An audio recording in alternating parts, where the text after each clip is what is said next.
Hello, everyone, and welcome to a new session with Rights and Responsibilities Awareness Initiative. We are lucky today to have Daniel Barreiras from Libro Credit Union to talk to us about a very important topic, how to understand contracts. Dan, thank you very much for being here with us today. My pleasure. Thank you very much for having me. You're welcome. We would be very grateful today if you can let us know about some contract aspects and how we can consider a contract as a valid one, and if there is some kind of tips that we need to be aware during that process. Yes, great. Thank you. So first, I'll start by introducing myself and talking a bit about these Each One Teach One presentations that I do. So as Haitham said, my name is Dan Barreiras. I am a personal banking specialist. I work at Libro Credit Union. I've been there for about 17 years in a variety of different roles. And for the past about 5 or 6 years or so, I've been doing these presentations, excuse me, just trying to share or spread financial literacy. So Each One Teach One, it's a national program created to educate and empower people who have difficulty accessing financial services. It's not a forum for banks or credit unions to try to sell products or services. So I'm not trying to push Libro at all. So you can relax and know that you're not being asked to sign up for or purchase anything at all. So I am just going to share my screen. Oh, and Haitham, this is saying host disabled participant screen sharing.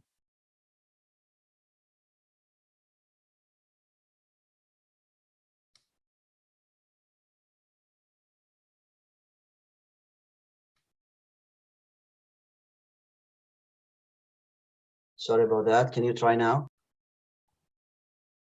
There we go. Now it seems to be working. So just let me know once you can see my screen.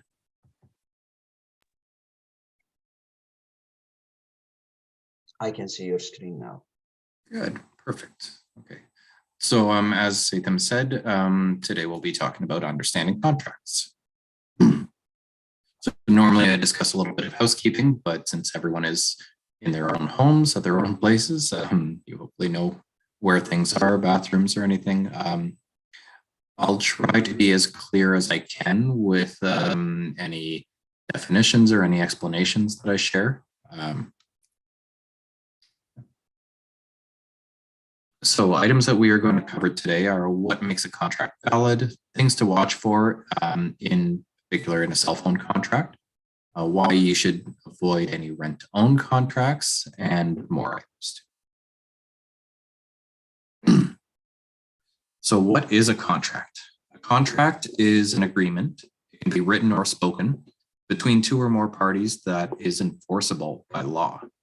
So although we may not think regularly about contracts, most of us have already entered into many of them. Some of these may be minor, like a contract with a cell phone or an internet company. Some might be larger, like a contract for a mortgage. Regardless of the kinds of contracts you might have right now, it's important to understand how they work, as well as your rights as a consumer. So some kind of contracts that you may have signed before mentioned are maybe a cell phone contract, could be a rental contract or like a lease agreement, or a mortgage. And again, it's important to understand how contracts work and what your rights are when you enter into a contractual agreement. In today's workshop, we'll be looking at several common contracts, such as rental agreements and cell phone contracts, and discussing how to avoid being surprised by unexpected terms and obligations. So we'll start with the true or false question. So an agreement with a handshake is as good as or the same as a contract. Normally in a class. I will say false for this. And that's correct, Haitham. False. So an agreement is only one element of a contract. For a contract to be considered valid, or in other words, like legally binding, it needs to also meet several other criteria. So we'll discuss those items in the next few slides. So what makes a contract valid? So For a contract to be considered valid, it typically needs or requires the following 4 elements. So one is that a valid contract requires a meeting of the minds between the parties demonstrating that they both understand and agree to the essentials of the deal.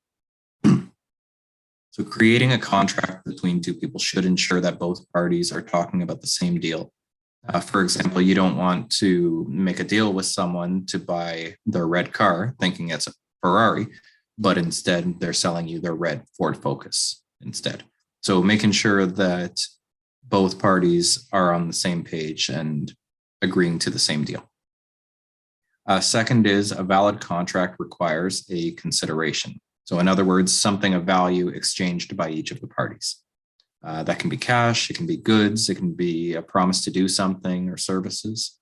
Often one party is going to provide goods or services and the other party will pay for it with cash.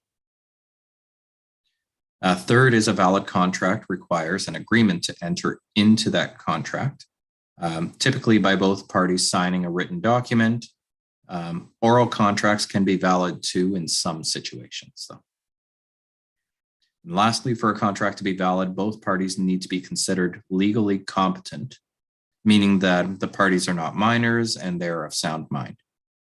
So people lacking sound mind usually cannot enter into contracts because they lack the ability to understand what they are doing.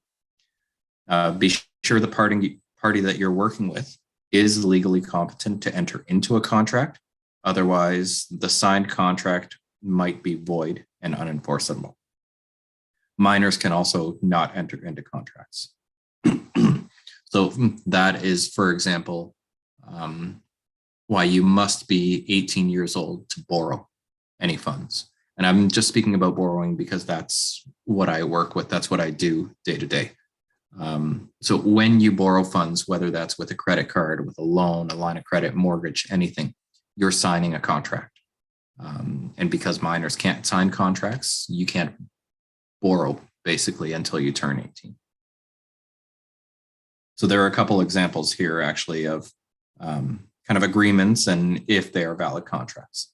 So if a 32-year-old man purchases a rare hockey card from a 12-year-old boy, and they agree to it with a handshake or a verbal agreement, that would not be considered a valid contract because, again, 12-year-old boy, under 18, so they cannot agree to a contract. Another one, though, is so you buy a home security system from a door-to-door salesman. However, when the system is installed, it's not the same system that you were promised. That actually is still a valid contract, depending on what you signed and the details and whatnot included, but that can be considered valid.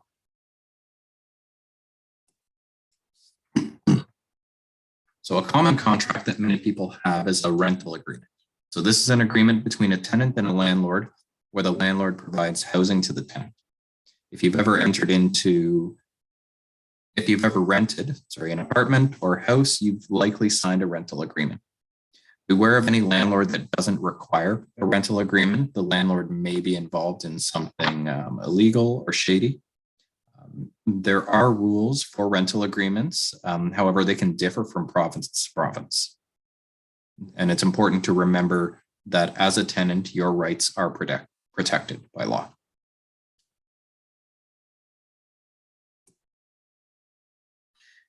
It's typically true that a landlord cannot refuse to rent to people because they have children, although they are allowed to limit the number of people living in a rental unit. Keep in mind that the Human Rights Code makes exemptions under certain circumstances. Some exemptions include the following. The rental unit is a building or development reserved for people 55 or older, in which case the landlord can refuse to rent to someone under the age of 55 without it being discriminatory. The rental unit can be designated for people with disabilities. So if you don't have a disability, then the landlord can refuse to rent to you. The owner of the property will share, the owner of the accommodation will share a bathroom or kitchen with the tenant If you feel like you're being discriminated against, you should contact your provincial housing authority, as well as the Canada Mortgage and Housing Corporation, which governs rules for landlords or tenants. Now, landlords can also ask for references too, and actually I'm going to get to that into the next couple slides. But first we have another true or false question. So true or false, a landlord has the right to ask for the contact information of my employer and my previous landlord. I guess I kind of answered that with my previous comment before we got into this slide. So the answer there is true. A landlord may ask for information about your financial institution. I'll get into that a little bit more here. So when you're negotiating the rental of an apartment or home, a landlord may ask you to provide references before he or she will agree to rent the property to you. This is to give the landlord confidence that you will pay the rent on time and that you will not leave the property unexpectedly or do damage to the property. Landlords may ask for one or several references, including any of the following. So your financial institution. Specifically, the landlord is entitled to your account manager's name, the address of your financial institution, your account number, and your financial institution's telephone number. So not necessarily any account history that you might have there. They're also entitled, or your landlord may also ask for your place of employment. A landlord can request the name of the place of your employment, as well as the name of your manager or immediate supervisor, address, and telephone number. They can also ask for your previous landlord. This is one of the most common references most landlords are interested in, as your previous landlord will have the best idea of the kind of tenant you have been in the past. You should provide your previous or current landlord's name, address, and telephone number. Although a landlord may not ask for additional references, you are free to provide your landlord with a reference from anyone in the community who has any professional standing or who might be able to speak to your character, let's say. The landlord will ask for these references to state that your character is trustworthy and that you would be unlikely to cause any nuisance or grief to the new landlord.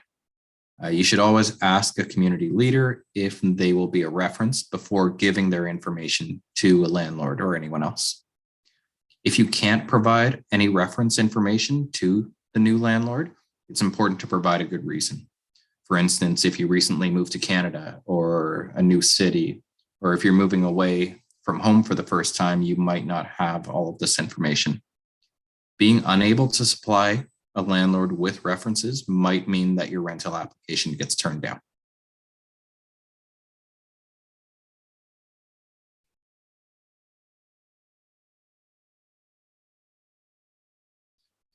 So the Canadian Mortgage and Housing Corporation, I mentioned that earlier. That's if you feel you're being discriminated against, you can contact the Canadian Mortgage and Housing Corporation. But also, if you are a new Canadian and want more info about how to find a safe, affordable home for your family, you can contact the Canadian Mortgage and Housing Corporation, that's CMHC. The CMHC website has a section specifically for new Canadians, and it offers helpful information on renting and purchasing, as well as resources to help answer all questions that you have. The CMHC also offers these services in French, Mandarin, Arabic, Spanish, and several other languages.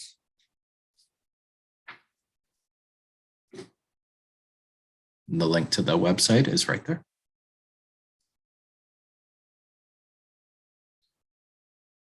And we have another true or false question. So my son got me a cell phone yesterday and I don't want it. He says he'll lose all his money if I don't keep it. Would you say that's true or false?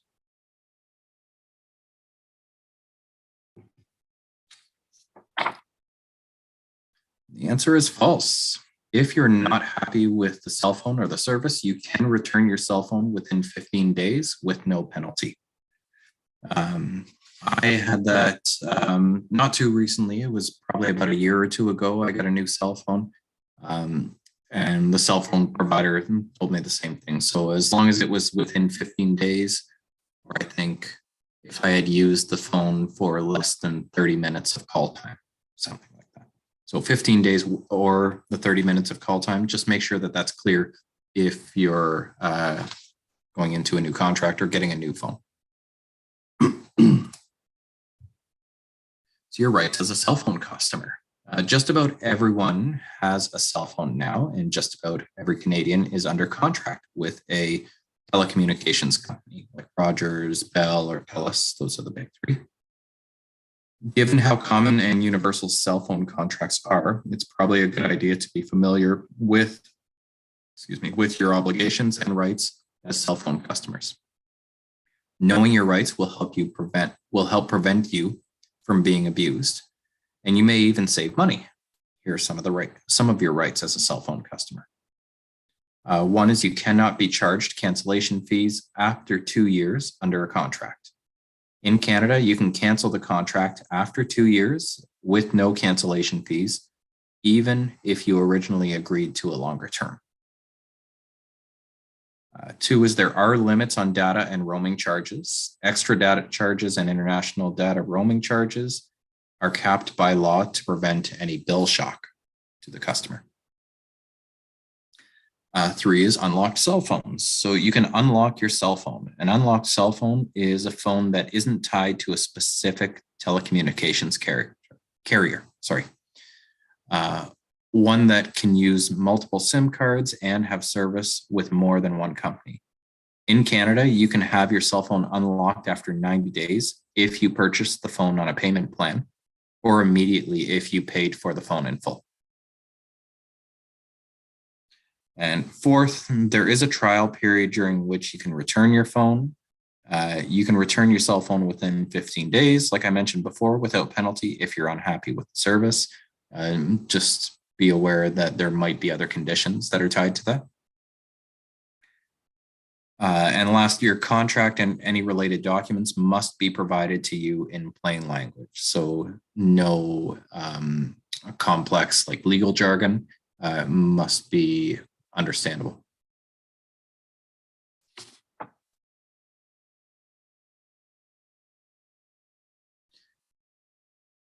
So with cell phones, there are different types of contracts. So there is what's called a no service contract, and there are advantages to this one.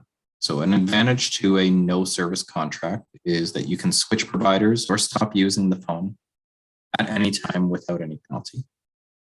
You can buy an inexpensive basic phone outright with no further obligations or costs. You can either buy prepaid cards or choose to receive a bill for a monthly rate. With any prepaid cards, you don't need a credit check or credit card, and you can control how much you want to spend with no surprises. So this would be like for a sort of a pay-as-you-go type phone. There are disadvantages to that type of phone or that type of contract, however. You might find that the cost per minute will be higher than if you were to commit to a contract. You will need to pay upfront for your cell phone, which can be hundreds or even the thousands of dollars. You may have fewer providers that you can choose from. So maybe not all of the big three, or even some of the smaller providers might not always offer this type of contract. If you choose prepaid cards, you'll need to check for an expiry date and add more money to your account by that date, or your unused credits may be forfeited. Most, at least I know a while ago, because for a while I had a no service contract for a relative. If you buy a certain dollar amount on a card, it would expire after 30 days or 60 days. So even if you didn't use all the money that you purchased on that card, you may forfeit some of the funds if they expire. And lastly, if you choose to receive a monthly bill, it may be larger than you expected if you go over your allotted amounts for any voice, texting, or data. So that is a no service contract, or like I said, kind of like a pay-as-you-go type plan. But then there is a service contract. So there are advantages to a service contract. First, you can usually get a reduced price on the handset. The longer the contract, the cheaper the phone. You can choose a plan that suits your needs for the kind of calling that you do. So whether it's just local calling, whether it's international to a specific country or whatnot, or maybe it's just data that you're looking for. You can check the bill and see where the costs are too high and take action. So you can usually make changes to your plan or the type of plan that you've chosen. You may be able to switch plans within the contract if the plan is not suitable. You may also be able to bundle other services that the provider offers to get discounts. So maybe if you get your cell phone and internet, then they might give you 10% off something, for example. And you may be able to have a package at a reduced cost that includes other cell phone users in your family or home.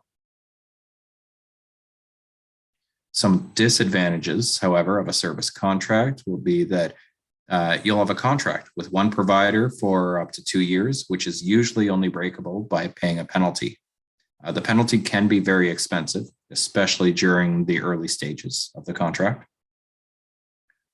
Long-term contracts usually mean a significant financial commitment, just that you would be making payments to them for that longer period of time.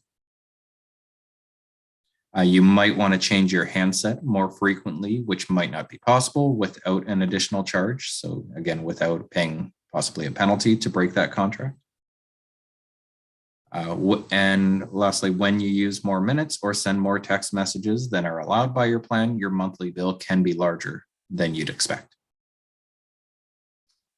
Most plans now I would expect are like unlimited calling and unlimited data or text, but I'm sure there are still some plans out there with limits where, again, if you exceed those limits, it can cost more.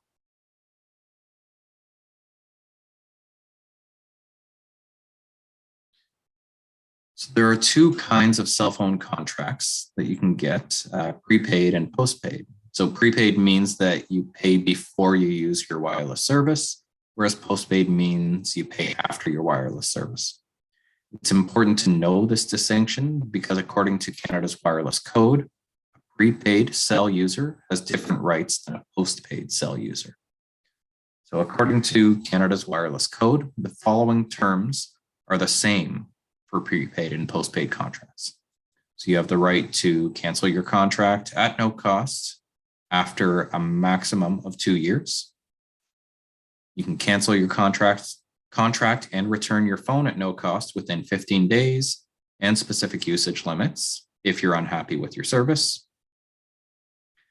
You can have your phone unlocked after 90 days or immediately if you paid in full for your phone at the rate specified by the service provider.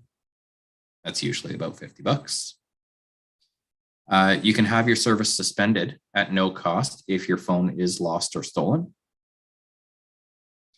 And you can receive, when you are roaming in a different country, a notification that tells you the rates for voice services, text messages, and data usage. So those are all the rights that are the same for prepaid and postpaid. The rest of the rights differ between prepaid and postpaid contracts. So postpaid services rights, in addition to the rights shared with prepaid contracts, if you have a postpaid cell phone contract, you have the right to receive a critical information summary that explains your contract in under 2 pages. To limit your data overage charges to $50 a month and your data roaming charges to $100 a month. To pay no extra charges for a service described as unlimited. And to refuse a change to the key terms and conditions of your contract, including the services in your contract and the price for those services for the duration of the contract. In addition, your postpaid contract must include plain language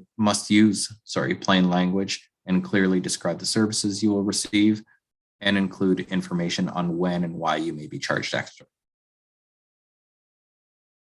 So that was postpaid. And then prepaid service rights In addition to the rights shared with postpaid contract agreements, you have the right to a minimum 7-day grace period in order to top up your prepaid card account and retain your balance. In addition, your prepaid contract must use plain language like the other one and clearly describe the conditions that apply to your prepaid balance and explain how you can check your balance. There was a lot there. I hope that you're able to catch all or at least most of that.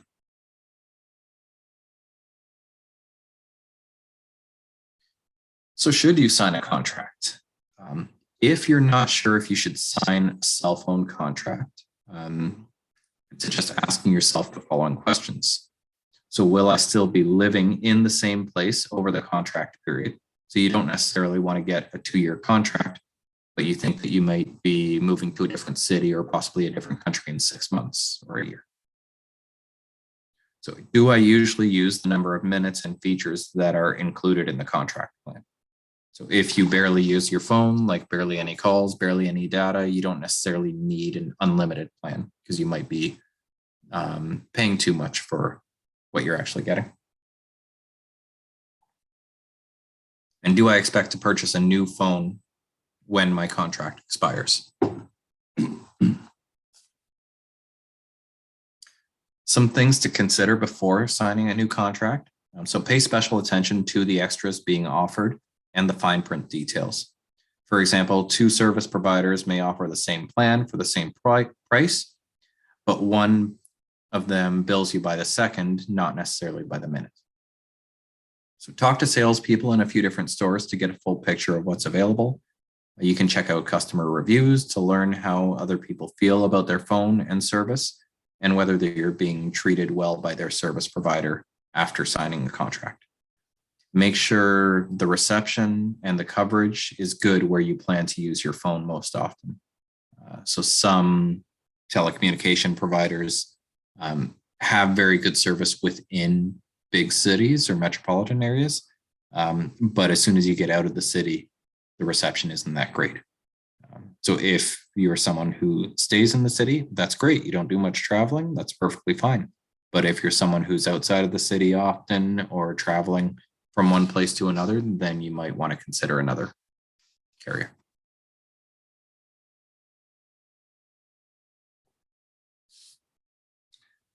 So that was about cell phones. Now let's talk a little bit about car leases. So another common contract that you're likely to encounter is a car lease. So a lease is an agreement in which a person agrees to pay a monthly fee to use property that he or she doesn't otherwise own. In the case of leasing a car, this means making a monthly payment to use a car that you won't necessarily end up purchasing. So basically, you're agreeing to rent the car for a specific period of time, rather than going to a car rental place where you might rent it for a few days or a week. You're leasing a car, you're essentially renting it for 1, 2, 3, 4, sometimes like a 5-year term. One reason that people lease vehicles instead of purchasing them is that the monthly payments on leasing a vehicle are significantly lower than the payments you'd make on a car loan. For some people, leasing a vehicle is the most affordable option or the only affordable option. When you lease a vehicle, you typically agree to a 2 to 3 year contract, at the end of which you may decide to lease a different vehicle. This means that every 2 or 3 years, you can get a new car. So that sounds kind of nice and attractive, doesn't it?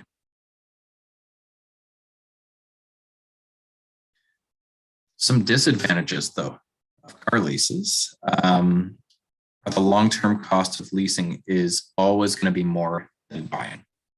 So when you lease a car, there's typically a stipulation in the contract that limits the annual mileage or kilometers that you can use. Usually, I think the maximum is about 20 to maybe 24,000 kilometers a year. You'll be given the option to purchase the car at the end of your lease. However, it's usually very expensive to buy a car at the end of the lease. There's usually a big balloon payment that you have to make.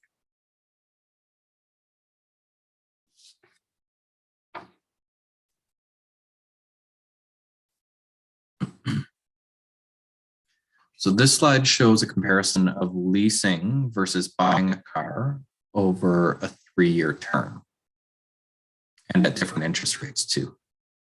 The monthly payments to lease in this case are $388 versus $669, and that's both at 6%. That's often the reason why people choose to lease a vehicle, is because the monthly payment is significantly lower.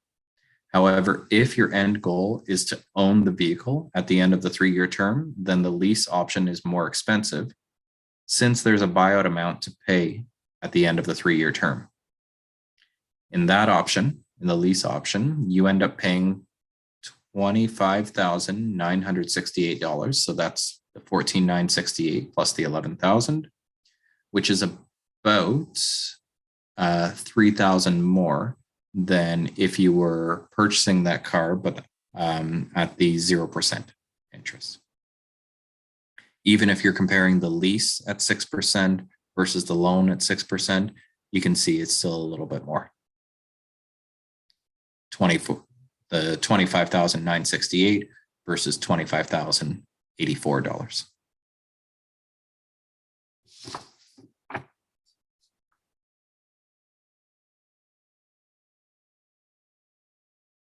Another true or false question. If you don't have the money to buy a new television, and we're getting into rent to own afterwards, the rent to own option is a good way to go. And I'll discuss more about rent to own if you're not aware of that. The answer here is false. If you don't have the money to buy a new television, you may be better off waiting until you can afford the television or getting a cash loan to buy it. Again, I'll speak more about rent to own contracts now.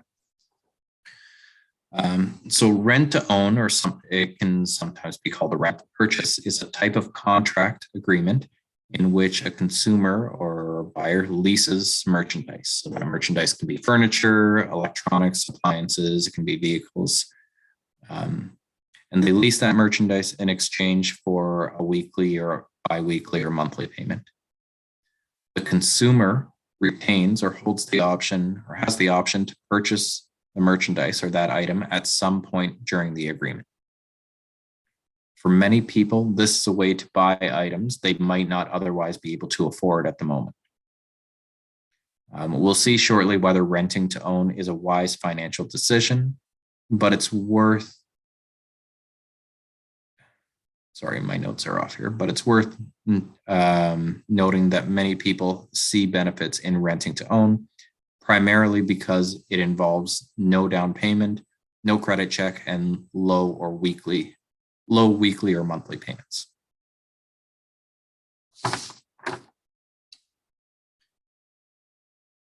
Those were the advantages that I mentioned there. However, there are many disadvantages of renting to own. So rent-to-own agreements can allow people to acquire merchandise or buy items they might not otherwise be able to afford at the moment. It's not always financially wise, though, to buy things this way. Rent-to-own agreements don't cost much up front, but they will cost you more in the long run than if you just paid cash. You should always be careful when considering rent-to-own agreements, as they may have additional costs and fees that are either hidden or added. For example, if you miss a payment, you may be required to pay a steep penalty or fee. Many rent-to-own contracts stipulate that failing to make a payment on time may result in the repossession of the merchandise. So if you miss one payment, then too bad, you lose the TV or the car or the appliance or whatever it is that you're renting to own. It's important to be skeptical of any rent-to-own agreement. You should always ask questions about the hidden costs and possible penalties if you miss a payment.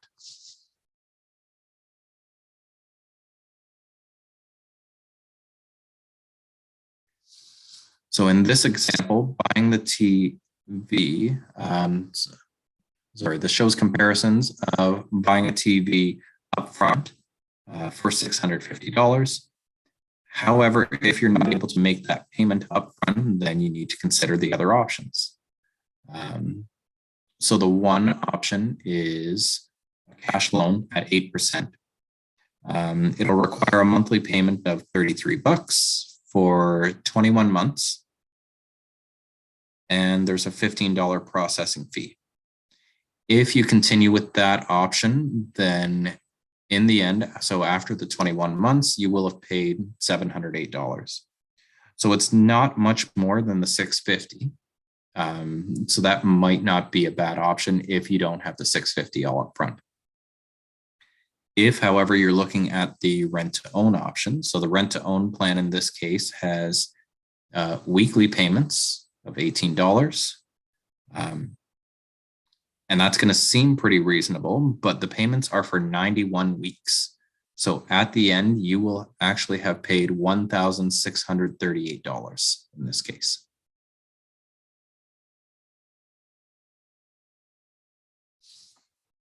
So oftentimes rent to own or even some other financing or lease agreements will kind of lure people in with a low weekly, bi-weekly or monthly payment. But the important thing is be aware of any other fees that are associated with it and the length of the term, and figure out how much it's going to cost you in the end or over the duration of that term versus just buying the item up front.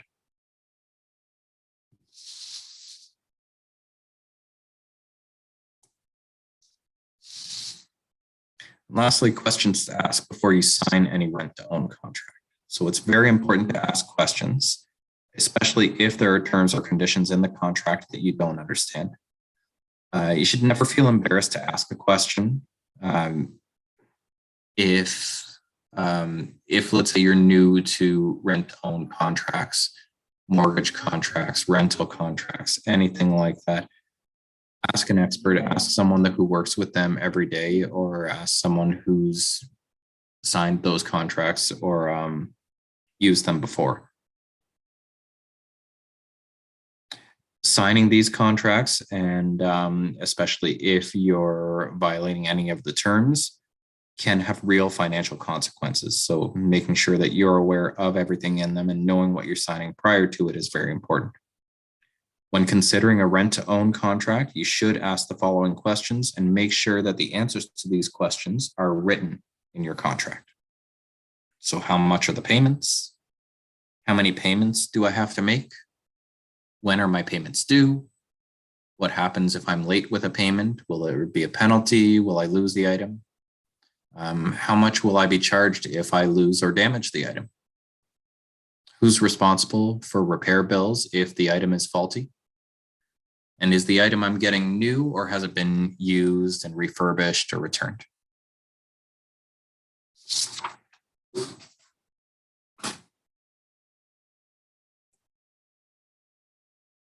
So normally when I'm presenting this type of topic in person, there's a bit of a review sheet that we have and we go over, but I don't have that in this case virtually. So items that we covered today are what makes a contract valid, things to watch for in a cell phone contract and the different types of cell phone contracts there are, why you should avoid rent-own contracts, basically because of any additional interest or fees or potentially losing the item. And there were several other things that we discussed. Thank you very much, Dan, for this very informative presentation. This is a lot of important information that we really need at our daily life. So thank you for giving us all of that important knowledge. If you allow me, I would like to take the chance to also thank Mr. Majid Shawagfi, who's joined us at the Zoom studio here. Majid is a very active social leader with the Al-Nashama group, and we at RRAI, we really appreciate all the support we get from them. So thank you, Majid, for being here, and thank you for all of that kind support. Dan, it's always an honor to have you. My pleasure. Very much for having me. I'm always happy to be here. Thank you, sir. So I thank you everyone for joining us today on the different platforms. This event was broadcasted on our YouTube, LinkedIn, Facebook, as well as a Twitter page, and the recording will be available also. So feel free to reach out if you have any questions. Thank you very much, and have a great rest of your day or night today. Thank you very much, and goodbye. Thank you.